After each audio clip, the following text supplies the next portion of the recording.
Hello everyone, welcome to medical Vigyan. आज आपके लिए लाए हैं हम top 10 AIIMS NORCET OBG MCQs, जो कई बार हर नर्सिंग ऑफिसर के एग्ज़ाम में क्वेश्चन पूछते हैं।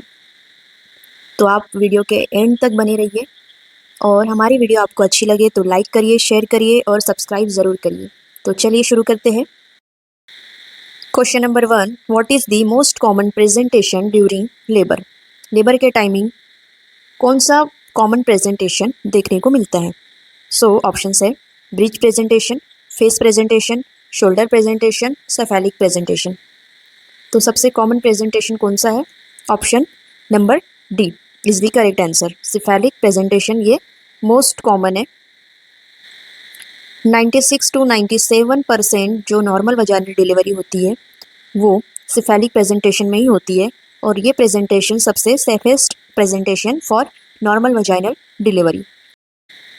Question number 2, the normal duration of pregnancy is. Normal duration क्या है प्रेगनेंसी का? ऑप्शन है 36 week, 38 weeks, 40 weeks, 42 weeks. Normal pregnancy का ड्यूरेशन क्या होता है, कितने वीक्स का होता है? So what is the correct answer? Correct answer is 40 week. 40 weeks का नॉर्मल ड्यूरेशन होता है। अगर हम डेज में बात करेंगे तो डेज में कितना हो जाएगा? 280 डेज। वीक्स में बात करेंगे तो 40 वीक्स। और अगर इसके रेंज की बात करें कि नॉर्मल प्रेगनेंसी का ड्यूरेशन रेंज में कितना होना चाहिए, 37 to 42 वीक्स के ड्यूरेशन में डिलीवरी हो जानी चाहिए, बेबी की डिलीवरी हो जानी चाहिए। अगर 37 से पहले हो जाएगा, 37 से पहले हो जाएगी डिलीवरी, तो उसे बोलेंगे प्रीटर्म प्रीटर्म डिलीवरी। और अगर 42 वीक्स के बाद में हो जाती है तो उसे बोलेंगे पोस्ट टर्म डिलीवरी। दोनों एबनॉर्मल कंडीशन है, ये नोट करके रख लीजिए। Question number 3, hormone responsible for uterine contraction during labour. Labour के टाइम पे कौन सा हार्मोन रिस्पॉन्सिबल रहता है यूटेराइन कॉन्ट्रैक्शन करवाने के लिए? तो ऑप्शंस है estrogen, progesterone, oxytocin and prolactin. Which is the correct answer? Correct answer is option C, oxytocin. Oxytocin release किसके द्वारा होता है? Posterior pituitary, posterior pituitary gland. Oxytocin के भी दो मेजर फंक्शन है, एक तो ड्यूरिंग लेबर है एंड आफ्टर डिलीवरी भी है। ड्यूरिंग लेबर क्या कराता है? Uterine contraction. And after delivery क्या कराता है? Milk ejection for baby, milk ejection for baby, breast feeding के लिए, ब्रेस्ट फीडिंग के लिए। जब बेबी निपल को सक करेगा तब रिफ्लेक्स एक्शन होगा और ऑक्सीटोसिन रिलीज होगा, और ऑक्सीटोसिन रिलीज होने के बाद वो क्या कराएगा? मिल्क इंजेक्शन कराएगा। Question number 4, which is the most reliable sign of pregnancy. Pregnancy का मोस्ट रिलायबल साइन कौन सा है इन ऑप्शंस में? फर्स्ट है amenorrhoea, nausea and vomiting, Chadwick's sign, positive foetal heart beat on Doppler. So correct answer क्या हो जाएगा? Option number D, positive foetal heart beat on Doppler. Amenorrhoea रहेगा तो रिलायबल नहीं है कि हाँ प्रेगनेंसी है या नहीं है। नोशिया वोमिटिंग भी रिलायबल नहीं है, चैडविक साइन भी रिलायबल नहीं है, बट फिटल हार्ट बीट अगर आ रही है, डॉपलर में आ रही है, तो वो रिलायबल साइन होगा प्रेगनेंसी का। Question number 5, what is the normal foetal heart rate. Foetal heart rate जिसे हम FHR कहते हैं, नॉर्मल क्या है? बेब बताइए। सो करेक्ट आंसर क्या है? ऑप्शन है 80 to 100 beats per minute, 100 to 120 beats per minute, 110 to 160 beats per minute and 160 to 200 beats per minute. What is the correct answer? Correct answer is option C, 110 to 160 beats per minute. Next question, what is the recommended position for a pregnant woman in case of supine hypotension. Supine hypotension में pregnant woman के लिए best position कौन सी है? तो options है supine, right lateral, left lateral and prone position. Which is the correct answer? So correct answer है option C, left lateral position. जब uterus increase होने लगता है तो इन्फेरियर वेना कावा पर प्रेशर आने लग जाता है और उसकी वजह से इन्फेरियर वेना कावा हार्ट में ब्लड रिटर्न नहीं कर पाता प्रॉपरली, कंप्रेशन आता है इन्फेरियर वेना कावा के ऊपर, इसलिए सुपाइन हाइपोटेंशन की कंडीशन हो जाती है जब मदर सुपाइन पोजीशन में रहती है। इसीलिए बेस्ट पोजीशन हम रिकमेंड करते हैं मदर को लेफ्ट लैटरल। तो प्रेग्नेंट वुमन ने कभी भी सुपाइन पोजीशन में नहीं सोना है, नहीं तो सुपाइन हाइपोटेंशन के चांसेस हो जाते हैं। Question number 7, the purpose of Leopold's manoeuvre is, क्या पर्पस है लियोपोल्ड मैन्यूअर का, क्यों करते हैं? चेक यूटेराइन टोन, यूटेराइन का टोन चेक करने के लिए, determine foetal position and presentation, foetal position और प्रेजेंटेशन चेक करने के लिए, assess pelvic diameter, pelvic diameter assess करने के लिए, या फिर डिटेक्ट कॉन्ट्रैक्शंस, कॉन्ट्रैक्शन डिटेक्ट करने के लिए। क्या है correct answer?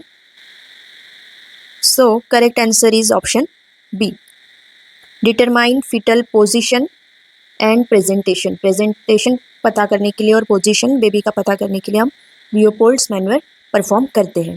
Question number 8, the most common cause of postpartum haemorrhage, PPH का main and most common cause कौन सा है? ऑप्शन है uterine atony, retained placenta, cervical tear, coagulation disorder. कौन से रीजन की वजह से ज़्यादा पीपीएच देखने को मिलता है, क्या कॉज है? So correct answer is option A, uterine atony, uterine atony ये कॉमन कॉज है, मोस्ट कॉमन कॉज है of PPH, postpartum haemorrhage. PPH को थोड़ा समझ लेते हैं। सो पीपीएच सभी को पता है, पोस्टपार्टम हेमरेज, डिलीवरी के बाद जब ब्लीडिंग होती है मदर को तो वो पोस्टपार्टम हेमरेज कहा जाता है। अगर डिलीवरी वजाइनल है, नॉर्मल वजाइनल है डिलीवरी, तब more than 500 ml blood loss होता है तो पीपीएच कंसिडर किया जाता है। अगर सिजेरियन सेक्शन है तो मोर देन 1000 ml ब्लड अगर लॉस होता है तो पीपीएच कहा जाता है। और पीपीएच ये प्राइमरी कॉज है मैटरनल मोर्टेलिटी का, मैटरनल मोर्टेलिटी का प्राइमरी कॉज है ये पीपीएच, या उसे हम बोल सकते हैं most common cause, most common cause of maternal mortality. PPH के टाइप्स देख लेते हैं। 2 टाइप्स का पीपीएच रहता है, एक है प्राइमरी, प्राइमरी पीपीएच या फिर उसे बोलेंगे अर्ली, एंड सेकेंड है सेकेंडरी, सेकेंडरी पीपीएच या उसे बोलेंगे लेट पीपीएच। ऐसे 2 टाइप्स के पीपीएच है। अर्ली पीपीएच में क्या होगा, haemorrhage occurs within 24 hours of delivery, delivery होने के 24 घंटे के अंदर ब्लीडिंग शुरू हो जाएंगी, वो बोलेंगे उसे प्राइमरी पीपीएच या फिर अर्ली पीपीएच। और सेकेंडरी पीपीएच डिलीवरी होने के 20 आवर्स के बाद means after 24 hours of delivery जब ब्लीडिंग होगी तो उसे बोलेंगे लेट पीपीएच और सेकेंडरी पीपीएच। और पीपीएच का मेन कॉमन कॉज क्या है? Common cause of PPH atony of uterus, uterus proper contact नहीं होता है, फेल हो जाता है कॉन्टैक्ट होने में, और वो कॉन्टैक्ट नहीं होने की वजह से जो ब्लड वेसल्स होते हैं वो कंप्रेस नहीं हो पाती है और ब्लीडिंग कंटिन्यू शुरू रहती है। अगर यूटेरस फर्म हो जाएगा तो ब्लड वेसल्स सप्रेस हो जाएंगे, कंप्रेस हो जाएंगे, तो फिर वो ब्लीडिंग कॉज नहीं करेंगे। बट यूटेरस अटोनिक हो जाता है, इसलिए पीपीएच फिर कंटिन्यू होते रहता है। Next question, which is the safest site for intramuscular injection of iron in pregnant woman? Pregnant woman में सबसे सेफेस्ट साइट कौन सी है आईएम देने के लिए जब आयरन का इंजेक्शन लगाया जाता है? तो option are deltoid, gluteus maximus, ventrogluteal, vastus lateralis. इन चारों में से कौन सा साइट सेफेस्ट है? तो correct answer is option C, ventrogluteal. Ventrogluteal ये सेफेस्ट साइट है IM लगाने के लिए आयरन का। Next question, what is the ideal time to administer anti-D immunoglobin to an RH negative mother? एक RH नेगेटिव मदर को सबसे आइडियल टाइम कौन सा है एंटी-डी इम्यूनोग्लोबिन एडमिनिस्टर करने का? Options are immediately, after conception, at 32 weeks of gestation, within 72 hours of delivery, last option is after 6 week postpartum. So correct answer क्या होगा? Correct answer is option C, within 72 hours of delivery. जैसे ही delivery हो जाती है उसके 72 hours के अंदर एंटी-डी इम्यूनोग्लोबिन्स का इंजेक्शन लगा देना है, डोज लगा देना है मदर को, ताकि नेक्स्ट जब डिलीवरी होगी तो उसमें चांसेस ना रहे कोई भी एबनॉर्मेलिटी होने के। एंटी-डी इम्यूनोग्लोबिन क्या करेगा?